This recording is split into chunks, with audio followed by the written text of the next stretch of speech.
Dear students, कैसे हैं आप? ठीक है। अच्छा बच्चों, कल आप लोगों ने पढ़ा था किरचॉफ फर्स्ट रूल और आज हम सेकंड रूल की तरफ आ रहे हैं। किरचॉफ फर्स्ट रूल में क्या था? हमने उसमें देखा था कि sum of all currents meeting at a point is equal to zero, कि अगर हम किसी भी पॉइंट की पर इकट्ठा होने वाला करंट उसका अगर हम सम लेते हैं तो sum of all currents meeting at a point is equal to zero. आज हमारा जो सेकंड टॉपिक है किरचॉफ सेकंड रूल, उसमें हम क्या करेंगे? Sum of all potential changes. क्या करेंगे? Sum of all potential changes. बच्चों, हम देखेंगे कि इस किरचॉफ सेकंड रूल के अंदर किस तरह से हम पोटेंशियल चेंजेस फाइंड करेंगे। इसमें हम देखेंगे कि किस तरह से हमारे पास पोटेंशियल चेंजेस होंगे और इसके अलावा देखेंगे कि कौन सा कंजर्वेशन लॉ जो है इसमें एप्लीकेबल है। सबसे पहले इसको डिफाइन करते हैं। किरचॉफ सेकंड रूल हमारे पास क्या है? Sum of all potential changes। अच्छा बच्चों, इस पोटेंशियल चेंजेस के अंदर दोनों चीजें आ जाती हैं। मतलब इसमें पोटेंशियल डिफरेंस भी आ जाता है, पोटेंशियल डिफरेंस भी आ जाता है और ईएमएफ भी आ जाता है। पोटेंशियल डिफरेंस और ईएमएफ जी बच्चों। तो sum of all potential changes, अब इसमें पोटेंशियल चेंजेस की बात कर रहे हैं कि पोटेंशियल चेंजेस का मतलब क्या होगा? Potential difference and EMFs. Potential difference and EMFs तो है तो दोनों ही पोटेंशियल, लेकिन पोटेंशियल में जो चेंज आएगा, पोटेंशियल डिफरेंस भी आपके पास पोटेंशियल ही है और ईएमएफ भी आपके पास पोटेंशियल ही है, वोल्टेज ही है। और इन दोनों के दरमियान हमने पोटेंशियल डिफरेंस और ईएमएफ के दरमियान हमने डिफरेंस जो है वो तफसीली पढ़ लिया था। तो sum of all potential changes in a closed circuit is equal to zero, कि हमारे पास sum of all potential changes, अगर इन पोटेंशियल चेंजेस को मैं V से रिप्रेजेंट करता हूं तो इन तमाम पोटेंशियल चेंजेस का सम हमारे पास किसके बराबर होगा? जीरो के बराबर होगा। ओके बच्चों, अब इससे पहले हम क्या करेंगे? एक सर्किट कंसीडर करते हैं। ये हमारे पास एक सर्किट है जिसमें एक रजिस्टर है, इधर एक यहाँ पर आपके पास बैटरी लगी हुई है, इधर भी आपके पास एक बैटरी मौजूद है और इधर हमारे पास एक और रजिस्टर मौजूद है। हम इस रजिस्टर को नाम दे देते हैं R1 का, इस रजिस्टर को नाम दे देते हैं R2 का। इस बैटरी का जो ईएमएफ है ये आपके पास E1 है और इस बैटरी का जो ईएमएफ है वो आपके पास क्या है? E2 है। ओके जी। अब इस पूरी क्लोज लूप के अंदर, ये जो क्लोज सर्किट हमने कंसीडर किया है, इसमें हमारे पास दो रजिस्टर हैं और दो बैटरीज हैं। यहाँ जो सबसे पहला जो प्रॉब्लम है वो है हमारे पास बैटरीज का। हमने देखना ये है कि दोनों में से किस बैटरी की वजह से करंट फ्लो करता है, दोनों में से किस बैटरी की वजह से करंट फ्लो करता है। अब यहाँ पर सपोज ये किया जाएगा कि हम कहते हैं कि E1 की वजह से इस सर्किट में क्या कर रहा है? करंट फ्लो कर रहा है। किस वजह से फ्लो करेगा? जिसका ईएमएफ ज्यादा हो। ठीक है, करंट फ्लो या हम लिखते हैं current flow due to greater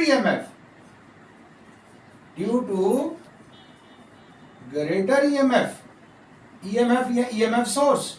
हम सपोज करते हैं कि हमारे पास E1 जो है E2 से ज्यादा है। अगर E1 E2 से ज्यादा है तो फिर क्या होगा? इस सर्किट में जो करंट फ्लो करेगा वो किसकी वजह से होगा? E1 की वजह से। तो E1 की वजह से कुछ इस तरह से करंट फ्लो करता है। ये आपके पास करंट है जो किस तरह से फ्लो कर रहा है? क्लॉकवाइज फ्लो कर रहा है। Okay ji.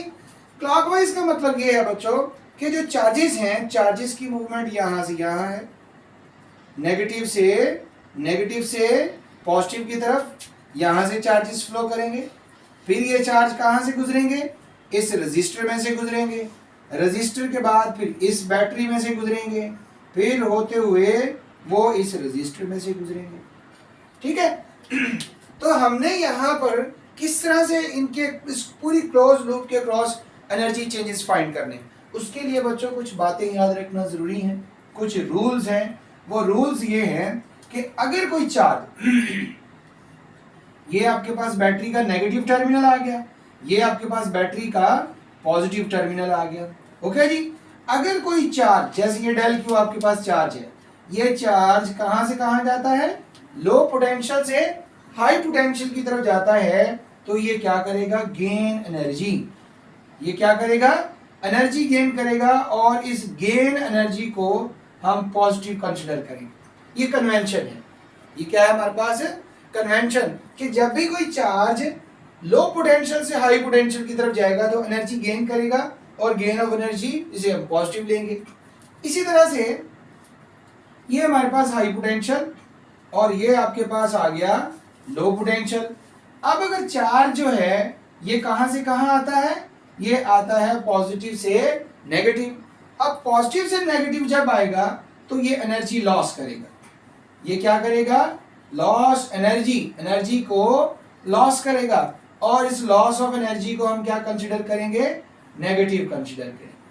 Loss of energy को क्या करेंगे, नेगेटिव। मतलब ये है कि अब आपने इसमें ये देखना है कि हमारे पास ये चार्ज, क्योंकि करंट फ्लो कर रहा है पूरी क्लोज लूप में से, तो हमने देखना ये है कि ये चार्ज इन चार कंपोनेंट्स में से गुजरता है, तो किस किस कंपोनेंट के क्रॉस ये एनर्जी लॉस करेगा और किस किस कंपोनेंट के क्रॉस ये एनर्जी गेन करेगा। मतलब if the charge is traverse from low to high potential, अगर चार्ज जो है कैसे ट्रैवल करता है, लो से high potential, it will gain energy, energy gain करेगा। If the charge traverse from high potential to low potential, तो it will loss energy, और लॉस ऑफ एनर्जी को हम नेगेटिव कंसीडर करेंगे। आप चार्ज की बजाय करंट की भी बात कर सकते हैं। आप ये कह सकते हैं कि जब करंट बैटरी के नेगेटिव से पॉजिटिव टर्मिनल की तरफ जाएगा तो एनर्जी गेन होगी, अगर करंट पॉजिटिव से नेगेटिव की तरफ जाएगा तो एनर्जी लॉस होगी। इन केस ऑफ रेजिस्टर, बच्चों रेजिस्टर की अगर हम बात करें तो रेजिस्टर जो है ये वैसे ही एक कंज्यूमर है। रेजिस्टर क्या है, एक कंज्यूमर है। इसने क्या करना होता है, एनर्जी को लॉस करना होता है, एनर्जी को यूटिलाइज करना होता है, या वो जो गिवन एनर्जी होती है, जो चार्ज के पास जो एनर्जी होगी उस एनर्जी को ये लेगा और किसी दूसरी शक्ल में चेंज कर देगा। ठीक है, चेंज कर दे। जैसे अगर आपके पास बल्ब की हम मिसाल लेते हैं तो ये रेजिस्टर क्या करेगा, उसको लाइट एनर्जी में चेंज कर देगा। एनर्जी गेन नहीं होगी, इधर एनर्जी लॉस ही होगी। तो रेजिस्टर जब भी करंट की डायरेक्शन में होगा, ये बात याद रखें, रेजिस्टर जब भी करंट की डायरेक्शन में होगा तो ये एनर्जी लॉस करेगा। क्या करेगा, एनर्जी लॉस करेगा। इस हिसाब से बच्चों आपके पास रेजिस्टर दोनों करंट की डायरेक्शन में ही आ रहे हैं, इसका मतलब इन दोनों रेजिस्टर के क्रॉस है एनर्जी लॉस ही हो। अब बच्चों हम इनके क्रॉस एनर्जी चेंजेस फाइंड कर लेते हैं। एनर्जी चेंजेस जो हैं वो फाइंड कर लेते हैं। जैसे हम पहले कहते हैं एनर्जी चेंजेस अक्रॉस E1, पहले हम फाइंड कर रहे हैं एनर्जी अक्रॉस E1। एनर्जी हम फाइंड कर रहे हैं किसके क्रॉस, E1 के क्रॉस एनर्जी फाइंड कर रहे हैं। इसमें देखें कि चार्ज जो है वो कहां से कहां मूव हुआ है, चार्ज कहां से कहां मूव किया है, नेगेटिव से पॉजिटिव की तरफ। तो जब चार्ज नेगेटिव से पॉजिटिव की तरफ मूव कर रहा है तो तब क्या होगा, एनर्जी गेन होगा। और एनर्जी का रिलेशन हमारे पास क्या था, एनर्जी का रिलेशन क्या था, एनर्जी का रिलेशन था आपके पास Q del V, Q del V। अब Q की बजाय आपके पास क्या डेल Q लिखेंगे, और V की बजाय जो आपके पास EMF है। अगर तो रेजिस्टर होगा तो रेजिस्टर के क्रॉस हम पोटेंशियल डिफरेंस V ही लिखेंगे, लेकिन अगर आपके पास बैटरी होगी तो उसके क्रॉस EMF E लिखेंगे। तो एनर्जी का रिलेशन क्या है, डेल Q V या डेल Q E। तो एनर्जी अक्रॉस E1 ये होगी आपके पास डेल Q इंटू E1, और इसको मैं पॉजिटिव लिख रहा हूँ। क्यों पॉजिटिव लिख रहा हूँ, क्योंकि इसमें चार्ज नेगेटिव से पॉजिटिव की तरफ जाएगा तो ये एनर्जी गेन करेगा। इसी तरह से अब हम फाइंड करते हैं एनर्जी अक्रॉस। अब इस बैटरी के बाद अगला कंपोनेंट्स कौन सा है, वो है रेजिस्टर। तो एनर्जी अक्रॉस R1, एनर्जी का रिलेशन यही है आपके पास डेल Q, लेकिन यहां पर पोटेंशियल डिफरेंस क्या आ जाएगा, V। अगर मैं इसको V1 लिखता हूं तो V1 is equal to IR1। V1 किसके बराबर होगा, IR1। तो इस V1 की बजाय V की बजाय क्या लिख सकते हैं, इसको आप लिखें डेल Q V1 की बजाय आपने लिखी है IR1। लेकिन बच्चों रजिस्टर है, जैसे मैंने बताया कि रजिस्टर जो है ये कंज्यूमर ही होता है, इसने इलेक्ट्रिकल एनर्जी को कंज्यूम ही करना है, तो रजिस्टर के क्रॉस एनर्जी लॉस है, इसीलिए यहाँ पर हम क्या करेंगे, नेगेटिव का साइन यूज करेंगे। अब तीसरा कंपोनेंट आ गया आपके पास E2, तो एनर्जी चेंजेस अक्रॉस, अब हम एनर्जी अक्रॉस E2 के क्रॉस एनर्जी फाइंड कर रहे हैं, तो E2 के क्रॉस एनर्जी जो होगी वो क्या होगी, डेल क्यू, क्या होगी बच्चों, डेल क्यू इंटू E2। लेकिन यहाँ भी वो पॉजिटिव नेगेटिव का ख्याल रखना है कि आया कि एनर्जी जो है, चार्ज जो है वो पॉजिटिव से नेगेटिव जा रहा है या नेगेटिव से पॉजिटिव। नेगेटिव से पॉजिटिव गया तो एनर्जी गेन हुई, लेकिन पॉजिटिव से नेगेटिव जाएगा तो एनर्जी लॉस होगी, और ये भी आपके पास क्या होगा, नेगेटिव होगा। ओके जी। अब चौथा कंपोनेंट R2 रह गया है, तो एनर्जी क्रॉस, अब एनर्जी R1 के क्रॉस एनर्जी क्या हुई है, गेन हुई है, लॉस हुई है, एनर्जी चेंज जो है वो देखते हैं। तो R2 क्या है, ये R2, तो R2 की क्रॉस क्या होगा, डेल Q इंटू V2, और क्योंकि रेजिस्टर है तो ये भी माइनस, ये आपके पास आ जाएगा minus del Q V2 is equal to IR2, V2 is equal to IR2। अच्छा बच्चों, इस क्लोज सर्किट के अंदर total energy change is equal to 0, ठीक है। इन क्लोज लूप, इस क्लोज लूप के अंदर total energy changes is equal to 0,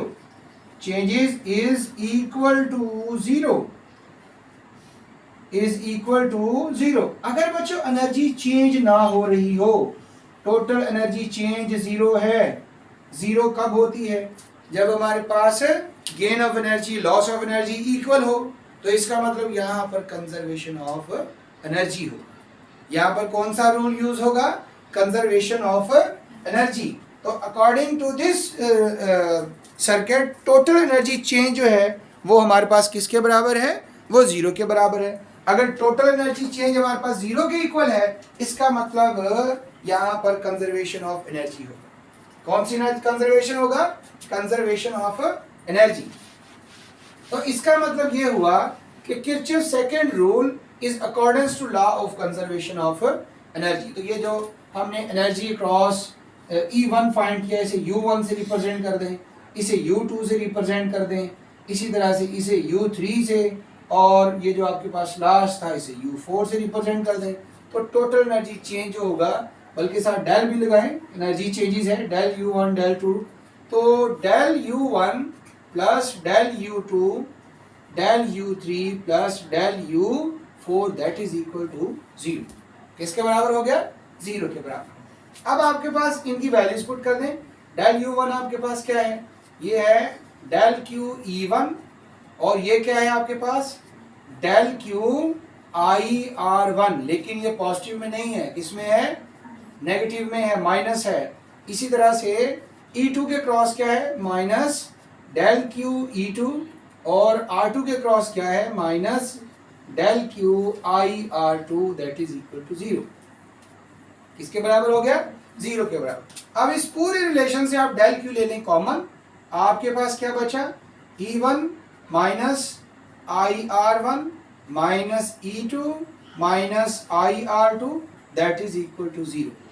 किसके बराबर हो गया, 0 के। इस डेल Q को उधर ले जाओ, तो E1 minus IR1 minus E2 minus IR2 that is equal to 0 over del Q, 0 over del Q।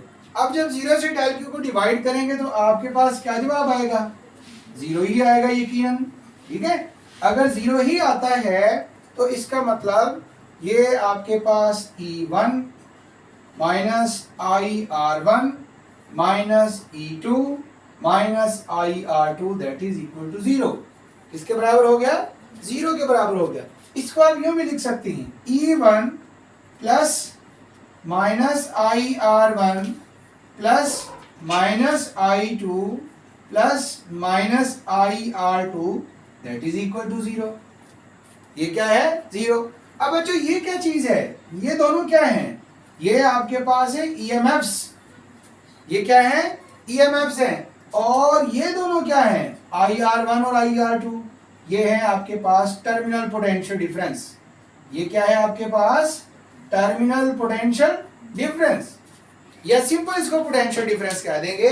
तो इस वक्त ये रिलेशन हमें क्या बता रहा है, ये हमें बता रहा है सम ऑफ ऑल ईएमएफ्स। अगर सर्किट क्लोज है, क्लोज शेप के अंदर है, क्लोज मैश है, तो sum of all potential differences is sum of all EMFs. जितने भी ईएमएफ होंगे उनका सम, पोटेंशियल्स का सम, ये सारा सम किसके बराबर होगा, जीरो के बराबर होगा। क्योंकि क्लोज लूप के अंदर एनर्जी चेंज क्या है, जीरो है। क्लोज लूप के अंदर एनर्जी चेंज क्या है, जीरो है। अगर क्लोज लूप में एनर्जी चेंज जीरो है तो इसका मतलब ये जो आपके पास किरचॉफ्स सेकंड रूल है, Kirchhoff's second rule is accordance to law of, कौन सा लॉ होगा, law of conservation, law of conservation of energy, law of conservation of energy. Okay बच्चों, तो ये है आपके पास किरचॉफ्स सेकेंड रूल। तो किरचॉफ सेकेंड रूल के अंदर आपने क्या फाइंड किया है, sum of all potential changes in a close loop is equal to zero. कोई भी क्लोज लूप है, क्लोज मैश है, उस क्लोज लूप या मैश में जो टोटल एनर्जी चेंजेस हैं that is equal to zero. किसके बराबर होगा, जीरो के बराबर होगा। फिर इसमें हमने दो मतलब एक कन्वेंशन यूज किया है कि एनर्जी लॉस को नेगेटिव रखेंगे और एनर्जी गेन को पॉजिटिव रखेंगे। फिर एनर्जी चेंजेस फाइंड करने का हमारे पास रूल्स थे। पहला रूल क्या था, अगर नेगेटिव से पॉजिटिव जाएंगे तो एनर्जी गेन होगी, अगर पॉजिटिव से नेगेटिव आएंगे तो एनर्जी लॉस होगी। गेन को हम पॉजिटिव और लॉस को नेगेटिव कंसीडर करेंगे। रेजिस्टर में से जब भी करंट फ्लो करेगा तो एनर्जी लॉस होगी, वो क्योंकि रेजिस्टर हमारे पास क्या है, एक कंज्यूमर है, उसने इलेक्ट्रिकल एनर्जी को कंज्यूम ही करना होता है और उसको किसी अदर फॉर्म के अंदर चेंज करना होता है। क्योंकि क्लोज लूप के अंदर हमने देखा कि हमारे पास टोटल पोटेंशियल चेंजेस किसके बराबर आए हैं, जीरो के बराबर आए हैं, इसलिए हम कहते हैं कि किरचॉफ सेकंड रूल क्या है, accordance to law of conservation of energy. Okay dear students, इसके बाद इंशाल्लाह नेक्स्ट टॉपिक होगा हमारा व्हीटस्टोन ब्रिज। तो देखेंगे कि व्हीटस्टोन ब्रिज हमें किस बारे में बताता है। अल्लाह हाफिज।